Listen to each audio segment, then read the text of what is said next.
اصل میں ریڈیو کی کینٹین جو ہے نا وہ میں سمجھتا ہوں اسے بھی ایک بہت بڑی ادبی بیٹھک تربیت گاہ ہی سمجھنا چاہیے. ہم نے بھی اپنے زمانے میں ریڈیو کی شام ہوتی دیکھی ہے.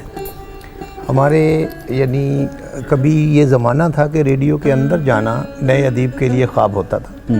اس ٹیلی ویژن پہ جب ہم نئے آئے ہیں تو باہر ایک لمبی لائن ہوتی تھی اندر آنے کے لیے، پاس لینے کے لیے، اور بڑے بڑے لوگوں کو کہہ دیا جاتا تھا آپ کا نام نہیں آیا تو وہ بیچارے دھوپ میں کھڑے انتظار کرتے تھے. یہ بڑا یعنی ایک عروج جو رہا ہے دونوں اداروں پہ.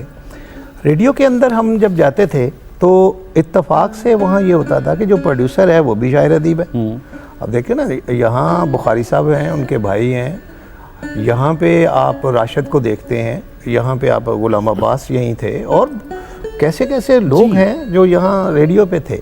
اب آفیسر بھی لکھنے پڑھنے والا ہے، پروڈیوسر بھی لکھنے پڑھنے والا ہے، اسٹاف آرٹسٹ جو ہے اگر فرض کریں وہ ناصر کاظمی ہے تو وہ بھی لکھنے پڑھنے والا ہے. باقی یہ ہے کہ بڑی تعداد میں گویے آتے تھے. ہم نے دیکھا وہاں بیٹھے ہوتے تھے سلامت علی خان، امانت علی خان، بڑے بڑے استاد بدر، قمرالزمان صاحب، بدرالزمان صاحب، سارے لوگ یہ وہاں، اور ان کا زیادہ ہوتا تھا موسیقی کے رموز پہ بات کرتے تھے وہ، کہ وہ آپس میں سروں پہ یہ راگ کی کیا شکل ہے، کون سا تیور ہے، کون سا کومل ہے، لگے ہوتے تھے. ادیب بھی بعض اوقات اس میں شامل ہوئے. مثلا ناصر کاظمی کو میوزک سے بھی اتنی دلچسپی تھی جتنی اس کو لفظ سے تھی. اسی طرح امانت علی خان کو جتنی سروں سے آشنائی تھی اتنی لٹریچر سے بھی تھی. یہ ادیب کچھ گویے ایسے ہیں کہ وہ ادیبوں کے ہاں بھی اتنے ہی فیملیئر تھے.